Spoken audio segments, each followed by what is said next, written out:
Hello students, এখন আমি উচ্চতর গণিত দ্বিতীয় পত্রের চতুর্থ অধ্যায় বহুপদী ও বহুপদী সমীকরণ থেকে যশোর বোর্ড 2023 সালে পরীক্ষায় আসা 2 নম্বর সৃজনশীল প্রশ্নটি সমাধান করব। যদি ভিডিওটি ভালো লেগে থাকে তবে ভিডিওটিতে লাইক ও চ্যানেলটি সাবস্ক্রাইব করার অনুরোধ রইল। আর তোমরা যদি অন্য কোনো অধ্যায়ের ভিডিও চাও সেটিও কমেন্ট সেকশনে জানানোর অনুরোধ রইল। তো চলো ক্লাসটি শুরু করি। এখানে ক নম্বর প্রশ্নে বলেছে একটি দ্বিঘাত সমীকরণ নির্ণয় করো যার একটি মূল 1/2 + 3i। তাহলে আমাদেরকে এমন একটি দ্বিঘাত সমীকরণ নির্ণয় করতে হবে যার একটি মূল দেওয়া আছে 1/2 + 3i। তাহলে এখানে আমি লিখেছি যে দ্বিঘাত সমীকরণের একটি মূল হচ্ছে 1/2 + 3i। তাহলে এখন এই মূলটার দিকে যদি তোমরা লক্ষ্য করো তাহলে দেখবা যে হরে জটিল সংখ্যা আছে। তাহলে হরে জটিল সংখ্যা থাকলে আমরা সেটিকে সরল করার জন্য লব এবং হরের সাথে ওই জটিল সংখ্যাটির অনুবন্ধী সংখ্যা দিয়ে গুণ করি। তাহলে এখন আমরা লব এবং হরের সাথে এইটার অনুবন্ধী জটিল সংখ্যা অর্থাৎ 2 - 3i দিয়ে গুণ করব। তাহলে উপরে হবে 2 - 3i আর নিচে হবে 2 + 3i ইন্টু 2 - 3i। তাহলে উপরে যেমন আছে ঠিক তেমন রেখে দেব যে 2 - 3i আর নিচে দেখো a² - b² সূত্র, তার মানে এখানে 2² - 3i এর হোল স্কয়ার। এখানে এটা 2 হবে। তো এখন এখানে উপরে 2 - 3i আর নিচে 4 - 9i স্কয়ার। এখন আমরা জানি যে i স্কয়ারের মান তো -1, তার মানে নিচে কি হবে যে 2 - 3i বাই 4 + 9। তাহলে এটি হচ্ছে 2 - 3i বাই 13। তাহলে দেখো এই যে 2 - 3i/13 এটি হচ্ছে আমাদের দ্বিঘাত সমীকরণের একটি মূল। তাহলে এই মূলটা যেহেতু একটি জটিল মূল আর আমরা জানি যে জটিল মূলদ্বয় অনুবন্ধী আকারে থাকে, তাহলে অপর মূলটি কি হবে বলতো? অপর মূলটি হবে এইটার অনুবন্ধী সংখ্যা অর্থাৎ 2 + 3i/13।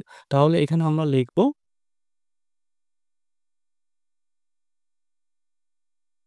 যে অপর মূল 2 + 3i যেহেতু জটিল মূলদ্বয় অনুবন্ধী আকারে থাকে। তাহলে আমরা দ্বিঘাত সমীকরণটির দুইটি মূলই কিন্তু পেয়ে গেছি। এখন হচ্ছে আমরা এই দ্বিঘাত সমীকরণটি নির্ণয় করব। তাহলে লিখব অতএব দ্বিঘাত সমীকরণটি। তাহলে যদি দুইটা মূল দেওয়া থাকে দ্বিঘাত সমীকরণ নির্ণয়ের সূত্রটা কি ছিল? এটা ছিল x² মাইনাস মূলদ্বয়ের যোগফল ইনটু x। তাহলে মূলদ্বয়ের যোগফল কি হবে? একটা মূল 2 + 3i/13 প্লাস আরেকটি মূল 2 - 3i/13। তাহলে মূলদ্বয়ের যোগফল ইনটু x প্লাস মূলদ্বয়ের গুণফল অর্থাৎ 2 + 3i/13 এটির সাথে আমরা গুণ করব 2 - 3i/13 ইকুয়াল 0। তাহলে এটি হচ্ছে আমাদের সমীকরণ। তো এটিকে এখন আমরা সরল করব। তো এখানে দেখো আমরা যদি এখানে লসাগু করি তাহলে কি হয় যে x² মাইনাস লসাগু হবে 13 আর উপরে যা আছে সেটাই বসে যাবে যে 2 + 3i 2 + 3i plus 2 - 3i into x plus এখানে যেহেতু এই দুইটা গুণ আকারে আছে তাহলে লবের সাথে লবের গুণ করলে এখানে উপরে a² - b² সূত্র হবে অর্থাৎ 2² - 3i এর হোল স্কয়ার আর নিচে 13 × 13 এটা হচ্ছে 169 অর্থাৎ 169 ইকুয়াল 0। তো এখন এইখানে দেখো যে +3i আর -3i কেটে যায়। তাহলে এখানে উপরে থাকে 2 + 2 অর্থাৎ 4। তাহলে x² মাইনাস এখানে 4 বাই নিচে 13 × x প্লাস এখানে কি হয় দেখো এখানে 4 আর এখানে 9i² হয়। তো i² এর মান তো -1, তাহলে মাইনাসে মাইনাসে এখানে +9 হবে। তাহলে এখানে আমরা লিখতে পারি যে 4 + 9/169 ইকুয়াল 0। তো এখানে হবে 13। তাহলে এখানে আমরা লিখব যে x² মাইনাস 4/13 × x প্লাস এখানে 13/169 ইকুয়াল 0। তাহলে 13 দিয়ে 169 কে যদি কাটা হয় 169, তাহলে এখানে 13 থাকে। তাহলে এখানে আমরা লিখব যে x² মাইনাস 4/13 × x প্লাস এখানে হচ্ছে 1/13 ইকুয়াল 0। তো এখন সমীকরণটিকে আরো সরল করার জন্য আমরা উভয় পক্ষের সাথে 13 গুণ করব অর্থাৎ 13 গুণ করব।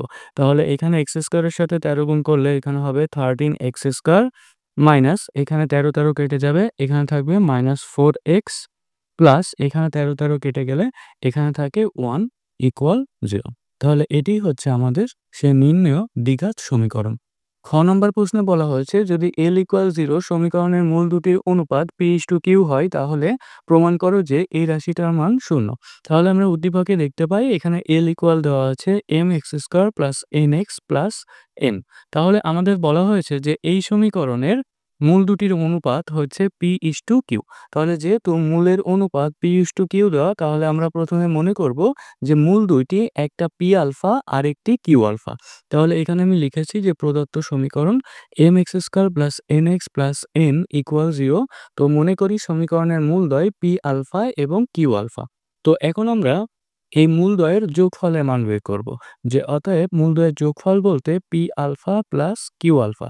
তাহলে মূলদ্বয়ের যোগফলের সূত্র কি ছিল -b/a, অর্থাৎ এখানে হবে -n/m। এবং মূলদ্বয়ের গুণফল, তাহলে মূলদ্বয়ের গুণফল কি হবে যে P alpha into Q alpha, এটা ইকুয়াল হবে c/a অর্থাৎ n/m। তাহলে n/m। তো এখান থেকে যদি আমরা আলফা কমন নিই তাহলে এখানে হবে P plus Q equal -n/m।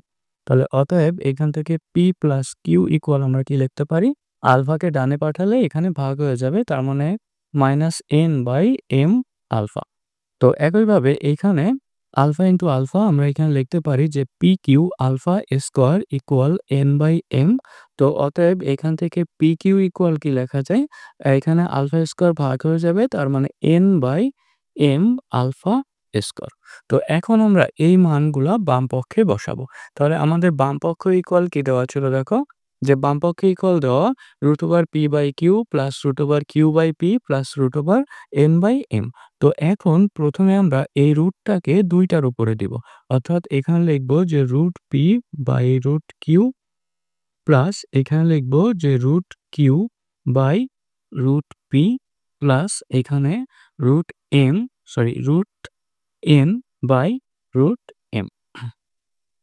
তো এখন এই প্রথম ২টা রাশির যদি আমরা লসগু নির্ণয় করি, দেখো এখানে আছে √q এখানে √p, তাহলে লসগু কি হবে, লসগু হবে √/pq।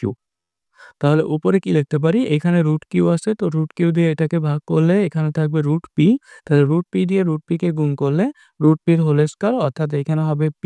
একইভাবে এখানে হবে q প্লাস এইখানে √m/√m। তো এখন আমরা p প্লাস q এর মান বের করেছি, এটা হচ্ছে -n/m আলফা।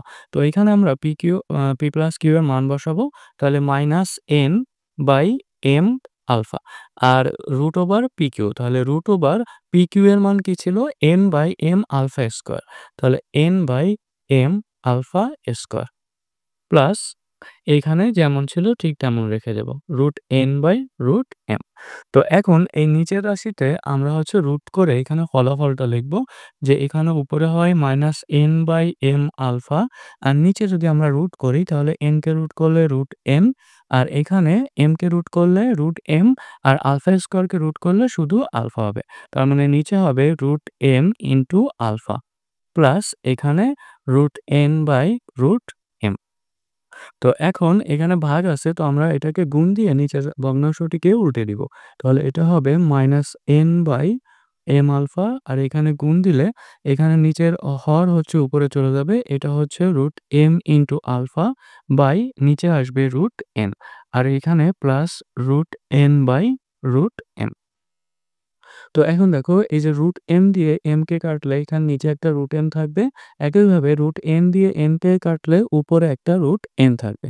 তাহলে উপরে এখান থেকে আর এখান থেকে আলফা আলফা কেটে যায়, তাহলে উপরে থাকে -√m আর নিচে থাকে √m। তাহলে উপরে থাকবে √n বাই নিচে √m আর ডানে আছে এখানে √n বাই নিচে √m। তাহলে ২টা একই রাশি এবং তার আগে বিপরীত চিহ্ন আছে, তার মানে এই ২টা কেটে যায়। তো এখান থেকে আমরা লিখতে পারি 0, যেটা ছিল আমাদের ডান পক্ষ। গ নম্বর প্রশ্নে বলেছে s ইকুয়াল টি সমীকরণটির মূলগুলো সমান্তর প্রগমনের গৌণিক বিপরীত প্রগমনভুক্ত হয় তবে x এর মান নির্ণয় করো। তাহলে এখানে আমরা 2 নম্বরে দেখতে পাই যে s এবং t দুইটা রাশি দেওয়া আছে এবং আমাদের প্রশ্নে বলেছে s ইকুয়াল t।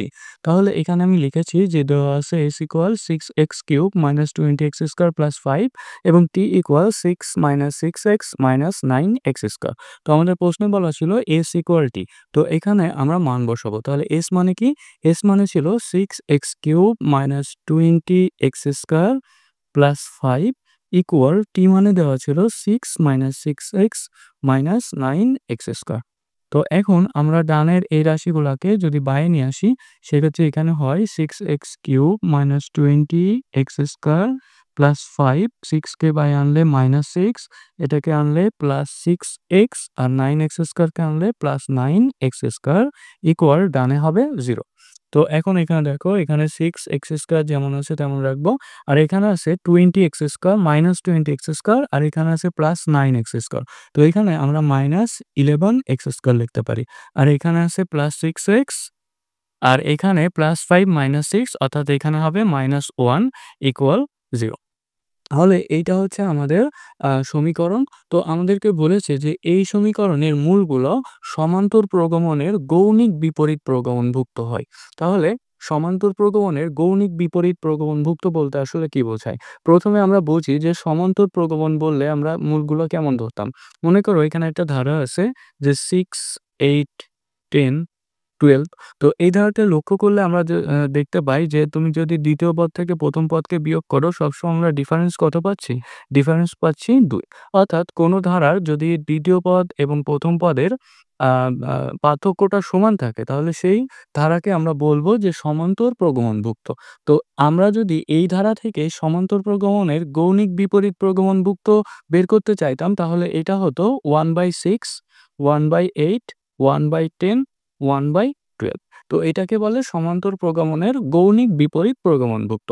তো এখন আমাদের যদি সমান্তর প্রগমনভুক্ত বলতো সেক্ষেত্রে আমরা ধারাটা কিভাবে ধরতাম? মানে মূলগুলো ধরতাম একটা হচ্ছে আলফা মাইনাস বিটা, আরেকটি আলফা, আরেকটি আলফা প্লাস বিটা। কেননা এখানে দেখো তুমি দ্বিতীয় পদ থেকে প্রথম পদ বিয়োগ করো সবসময় আমরা কি পাচ্ছি? এইখানে ব্যবধান পাচ্ছি বিটা। তাহলে এটাকে বলে সমান্তর প্রগমনভুক্ত। তাহলে সমান্তর প্রগমনভুক্ত হলে আমরা এই ৩ টা মূল ধরতাম। আর এখন আমাদের করেছে সমান্তরণে মানে সমান্তর প্রগমনের গৌণিক বিপরীত। তাহলে এটা হবে আমরা মূলগুলো ধরবো একটা হচ্ছে 1/α মাইনাস বিটা, একটি 1/α এবং অন্যটি 1/α প্লাস বিটা। তাহলে এখানে আমরা লিখব যে মনে করি সমীকরণের মূলগুলা।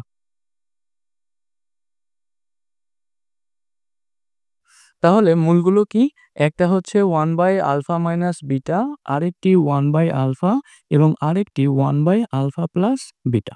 তো এখন আমরা মূল ও সহগ সম্পর্ক হতে এই সমীকরণটা থেকে মূলত্রয়ের গুণফলের মান নির্ণয় করব। তাহলে এখন লিখব যে মূল সহগ সম্পর্ক অনুসারে সমীকরণটি হতে পায়। তাহলে মূলত্রয়ের গুণফল কি হবে? মূলত্রয়ের গুণফল হচ্ছে একটি মূল 1/α মাইনাস বিটা এটা into 1/α into 1/α plus beta equal কি হবে দেখো মূলত্রয়ের গুণফল। তাহলে গুণফল নির্ণয়ের সূত্র কি ছিল? যে মাইনাস ডি বাই এ। তার মানে এখানে হবে মাইনাস ইনটু -1/6 তাহলে মাইনাসে মাইনাসে প্লাস এটা হবে 1/6। তো এটাকে যদি আমরা গুণ করি তাহলে কি হয় দেখো উপরে তো 1 হবে আর এখানে আলফা ইনটু এই যে alpha minus beta into alpha plus beta এটা হচ্ছে a square minus b square সূত্র। তার মানে এখানে হবে alpha square minus beta square equal ডানে 1/6। তো আমরা যদি এটাকে ক্রস গুণ করি সেক্ষেত্রে এখানে পাই alpha into alpha square minus beta square equal 6। তো এটাকে আমরা সমীকরণ নাম্বার দিব। আমাদের মেইন সমীকরণকে এটাকে 1 দিব আর এটাকে দিব 2। তো এখন আমরা আবার এইখানের আরেকটি সম্পর্ক ইউজ করব। সম্পর্কটি কি ছিল? যে মনে করো যে alpha, beta, gamma alpha, beta, gamma যদি মূলত্রয় হতো তাহলে alpha beta plus beta gamma plus gamma alpha equal আমরা কি লিখতে পারতাম? যে এই সমীকরণটা থেকে এটা নির্ণয়ের সূত্র ছিল ABC অর্থাৎ C/A এ। তাহলে এখানে লিখতাম যে এটার মান হচ্ছে 6, এর মানও হচ্ছে 6। তাহলে 6/6 = 1। তো আমরা এখন এই সম্পর্কটা ব্যবহার করব যে alpha beta plus beta gamma plus gamma alpha. তাহলে এখানে আলফা বিটা বলতে এই ২ টা হবে যে 1/α minus beta into 1/α plus 1/α into 1/α plus beta plus 1/α plus beta into 1/α minus beta. তাহলে এখান থেকে আমরা কি পাচ্ছি যে এটা ইকুয়াল কি লেখা যায়? এটা ইকুয়াল লেখা যায় c/a, অর্থাৎ এখানে c/a বলতে 6/6, এটার মান হবে 1। তো এখন এই দুইটাকে যদি আমরা গুণ করি তাহলে এখানে পাবো 1/α into alpha minus beta plus এখানে পাবো 1/α into alpha plus beta plus এখানে পাবো 1/α plus beta into alpha minus beta equal ডানে 1। তো এখন এখানে যদি আমরা লসাগু করি সেক্ষেত্রে আমরা কি পাই? দেখো, লসাগু হবে 1 alpha into alpha plus beta into alpha minus beta. তো এখানে alpha into alpha minus beta, তার মানে এখানে থাকে আলফা প্লাস বিটা, তো উপরে হবে আলফা প্লাস বিটা প্লাস এখানে হবে আলফা মাইনাস বিটা প্লাস এখানে হবে শুধু আলফা ইকুয়াল ডানে 1। তাহলে এখান থেকে আমরা কি পাই যে এখানে বিটা বিটা কেটে যায়, alpha plus alpha plus alpha, উপরে হবে 3 আলফা আর নিচে alpha into alpha square minus beta square. তো alpha square minus beta square equal ডানে 1। এখন দেখো এই যে alpha into alpha square minus beta square, এটার মান আমরা বের করেছিলাম 6। তো এখন এখানে আমরা মান বসাবো। উপরে 3 আলফা, আচ্ছা এখানে 3 আলফা আর নিচে হচ্ছে এখানে এটার মান ছিল 6 ইকুয়াল ডানে 1। তো আমরা যদি এখন ক্রস গুণ করি সেক্ষেত্রে 3 আলফা ইকুয়াল আমরা পাই 6। তো এখান থেকে অতএব আলফার মান কত পাই? আলফা এর মান পাই 2। এখন এই আলফা এর মান আমরা যদি 2 নম্বর সমীকরণে বসাই সেক্ষেত্রে আমরা বিটা এর মান পাবো। তো এখানে আমি একটু ডিভাইড করে দিলাম। তো এখন যে আলফা এর মান 2 নং এ বসিয়ে, তো আলফা এর মান 2 নং এ বসালে আমরা কি পাই? এটা হচ্ছে 2 into 2 square minus beta square equal 6। তো এখান থেকে 4 মাইনাস বিটা স্কয়ার ইকুয়াল কি লেখা যায়? 2 এই পাশে ভাগ হয়ে গেলে এখানে পাবো 3। তো এখন দেখো বিটা স্কয়ারকে ডানে পাঠাও, 3 কে বায়ে আনো। তো এখান থেকে বিটা স্কয়ার পাবো 1। অতএব বিটা এর মান কি পাচ্ছি? বিটা এর মান পাচ্ছি প্লাস মাইনাস 1। তো এখন একবার হচ্ছে আমরা আলফা এর মান 2 এবং বিটা এর মান +1 নিয়ে মূলগুলা বের করব। আরেকবার হচ্ছে আলফা এর মান 2 এবং বিটা এর মান -1 নিয়ে মূলগুলি বের করব। তাহলে এখানে লিখব যে আলফা ইকুয়াল 2 বিটা ইকুয়াল 1 হলে সমীকরণটির মূলগুলি। তাহলে সমীকরণটির মূলগুলি আমরা কি পাই? আমাদের সমীকরণের মূলগুলি কি ছিল? একটা হচ্ছে 1/α মাইনাস বিটা, 1/α আরেকটি 1/α প্লাস বিটা। তাহলে এখানে 2 - 1 অর্থাৎ এখানে 1/1, তার মানে একটি মূল পাবো 1। আবার এখানে 1/α অর্থাৎ 1/2 পাবো একটি, আর এখানে 1/α প্লাস বিটা। তাহলে এখানে 1/1 প্লাস 1 মানে 2 প্লাস 1 অর্থাৎ এখানে পাবো 1/3। তাহলে মূলগুলি এটা পাচ্ছি। আবার আলফা ইকুয়াল 2 বিটা ইকুয়াল 1 হলে সমীকরণটির মূলগুলি। তাহলে আলফা ইকুয়াল 2 আর বিটা ইকুয়াল -1, বিটা ইকুয়াল -1 হলে সমীকরণটির মূলগুলি পাবো। প্রথমটা 1/3, দ্বিতীয়টা 1/2, তৃতীয়টা 1।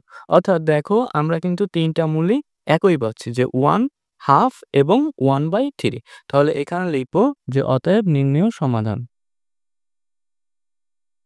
তাহলে নির্ণেয় সমাধান কি হবে? সমাধান x ইকুয়াল একটি হচ্ছে 1, আরেকটি হাফ এবং আরেকটি 1/3।